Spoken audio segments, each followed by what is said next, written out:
আমার না ইসলাম ধর্ম খুব ভালো লাগে। আমি তোমার কাছ থেকে ইসলাম সম্পর্কে জানতে চাই। তোমার জন্য আমি মুসলিম হয়ে যাব। চেনা চেনা লাগছে কথাগুলো? হ্যাঁ, ঠিক এভাবেই চরম সুকৌশলে মিষ্টি কথার ফাঁদ পেতে আমাদের ঘরের বোনদের মেয়েদের টার্গেট করা হচ্ছে। আর ঠিক এভাবেই বিগত 10 বছরে 12,000-এরও বেশি মুসলিম তরুণী ও নারী পাচার হয়েছে সীমান্তের ওপারে। প্রশ্ন আসতেই পারে, তারা কি স্বেচ্ছায় গেছে নাকি এক পরিকল্পিত অন্ধকূপে তাদের জীবন্ত কবর দেওয়া হয়েছে? যে সংখ্যাটি আপনি শুনলেন তা কোনো কাল্পনিক গল্প নয়, বরং এই সমাজের বুকেই লুকিয়ে থাকা এক বীভৎস বাস্তবতার নাম। প্রেমের নামে এক ধর্ম বিসর্জন। এটি কেবল কোনো সাধারণ প্রেমের গল্প নয়, এটি হলো মুসলিম নারীদের সতীত্ব নষ্ট করে একটি জাতির মেরুদণ্ড এবং ইমানি প্রজন্মকে ধ্বংস করার এক আন্তর্জাতিক ও ঘৃণ্য নীল নকশা। আর চোখ বন্ধ করে থাকার সময় শেষ। প্রিয় বোন, সত্যটা আপনাকে আজ জানতেই হবে। আমাদের কথাগুলো একটু কান খুলে মন দিয়ে মাথা চওড়া করে শুনুন। চলুন শুরুতেই একটু গভীরভাবে তলিয়ে দেখা যাক কিভাবে কাজ করে এই ভয়ঙ্কর জালিয়াতি চক্র। ভারতের এই উগ্র মনস্তাত্ত্বিক যুদ্ধ বা চক্রান্ত অনেক আগে থেকেই শুরু হলেও অত্যন্ত পরিতাপের বিষয় হলো ইদানিং আমাদের বাংলাদেশে এর প্রভাব জ্যামিতিক হারে বৃদ্ধি পেয়েছে। একদল উগ্র ও চরমপন্থী প্রতারক চক্র অত্যন্ত ঠান্ডা মাথায় এই এজেন্ডা বাস্তবায়ন করছে। তাদের মূল লক্ষ্য সরল মনা, ইমোশনাল এবং কোমল প্রাণ মুসলিমতা তথা মুসলিম তরুণীরা। স্কুল, কলেজ কিংবা নামি দামি কোচিং সেন্টারে কিছু দুশ্চরিত্র সহপাঠী বা শিক্ষক এই চক্রের মূল চালিকা শক্তি। তারা প্রথমে অত্যন্ত ভদ্র সেজে হাজির হয়, বলে ইসলামের শান্তি আমাকে টানে। বাস, সরল মনা মেয়েটি মনে করে, বাহ, একটি ছেলে সত্যের সন্ধান করছে, তাকে সাহায্য করা তো ইমানই দায়িত্ব। যখনই মেয়েটি মানবিকতার দুর্বল হয়ে পড়ে তখন শুরু হয় বিয়ের প্রলোভন ও তথাকথিত হারাম রিলেশন। অভিযোগ রয়েছে চক্রটি অনেক সময় সাধারণ বুদ্ধিকে লোভ করতে কালো জাদু, ব্ল্যাক ম্যাজিক বা বিভিন্ন কুফরি মন্ত্রতন্ত্র ব্যবহার করে মেয়েদের সম্পূর্ণ বশ করে ফেলে।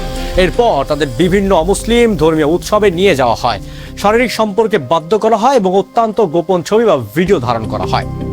একবার সে গোপন ভিডিও ছবি তাদের হাতে চলে গেলে শুরু হয় নরকীয় অধ্যায়। সেই ভিডিওর ভয় দেখে মেয়েটিকে ব্ল্যাকমেইল করা হয়, জোরপূর্বক পূজা করতে বা হিন্দু হতে বাধ্য করা হয়। আর পরিশেষে যখন মেয়েটির সন্তান সম্ভব হয়ে পড়ে বা লোক লজ্জায় ভয়ের সমাজ ছেড়ে বিচ্ছিন্ন হয়ে যায়, তখন তাকে কৌশলে পাচার করে দেওয়া হয় ভারতের নিষিদ্ধ পল্লীতে কিংবা কোনো অন্ধকার আস্তানায়। 10 বছরে পাচার হয় 10 থেকে 15,000 নারী, সিংহভাগই কিন্তু এই নির্মম ব্ল্যাকমেইলের শিকার। আজকের এই সমাজ আর বর্তমান বাস্তবতা কতটা কৌশলিত তা কি আপনারা বুঝতে পারছেন? আমাদের চারপাশের চেনা পরিবেশেই ঘুরে বেড়াচ্ছে এই শিকারীরা। তাই আজ এই সমাজের প্রত্যেকটি মুসলিম তরুণী ও বোনের উদ্দেশ্যে আমি সরাসরি এবং কঠোরভাবে কিছু কথা বলতে চাই। কান খুলে শুনে রাখুন। যে ছেলেটি আপনার ধর্মের প্রশংসা করে আপনার কাছে আসছে অথচ নিজে আল্লাহর বিধান মানে না, সে কোনোদিন আপনার আপন হতে পারে না। ইমোশনাল ব্ল্যাকমেইলের শিকার হয়ে নিজের ঈমান, সম্ভ্রম আর পরিবারের ধ্বংসের মুখে ঠেলে দেবেন না। কোনো অমুসলিমের সাথে এমন গভীর বন্ধুত্ব বা প্রেম ইসলামের সম্পূর্ণ হারাম। মনে রাখবেন, তারা আপনার মনকে নয়, আপনার ঈমান, আপনার সতীত্বকে স্বীকার করতে আসছে। যদি কেউ আপনাকে ব্ল্যাকমেইল করার চেষ্টা করে তবে গোপনে সহ্য না করে সাথে সাথে আপনার পরিবারকে জানান, আইনি পদক্ষেপ নিন, কিন্তু কোন অবস্থাতেই তাদের পাতা ফাঁদে পা দিয়ে নিজের ইহকাল ও পরকাল ধ্বংস করবেন না। পবিত্র কোরআনে মহান আল্লাহ তাআলা স্পষ্ট হুঁশিয়ারি দিয়ে বলেছেন, মুমিনরা যেন মুমিনদের ছাড়া কাফিরদেরকে বন্ধু হিসাবে গ্রহণ না করে। আর যে কেউ এরূপ করবে আল্লাহর সাথে তার কোনো সম্পর্ক নেই। সূরা আল ইমরান আয়াত নাম্বার 28। একটু বুকে হাত দিয়ে ভাবুন তো, যে মেয়েটি একদিন বাবার রাজকন্যা ছিল, মায়ের চোখের মণি ছিল, আর সে হয়তো সীমান্তের ওপারে কোনো এক অন্ধকার বদ্ধ করে বন্দী হয়ে চোখের জল ফেলছে। কত হাজার বোন আজ নিজের পরিচয় হারিয়ে, নিজের ধর্ম হারিয়ে পশুর মতো জীবন যাপন করছে।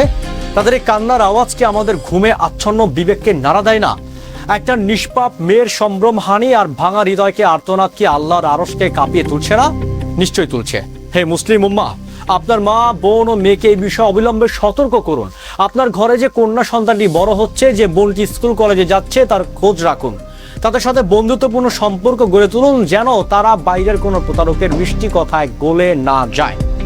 আমি দেশের প্রত্যেকটি মসজিদ, সম্মানিত ইমাম ও খতিব সাহেবদের কাছে জোর হাত করে অনুরোধ করছি, আপনারা জুম্মার বয়ানে, ওয়াজ মাহফিলে এই ভয়ঙ্কর চক্রান্তের বিষয়ে খুতবা দিন, সমাজকে সচেতন করুন।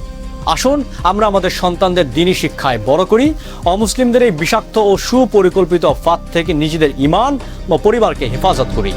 আজকের মতো এখানেই শেষ করছি, তবে যাচ্ছি না, শীঘ্রই ফিরছি নতুন কোনো সতর্কতা পরিবর্তনের বার্তা নিয়ে। সেই পর্যন্ত ভালো থাকুন, সুস্থ থাকুন এবং চোখ কান খোলা রেখে সতর্ক থাকুন। পাশের এবং নিজের পরিবারের সবাইকে সতর্ক করুন, নিজেও সতর্ক হন। ধন্যবাদ।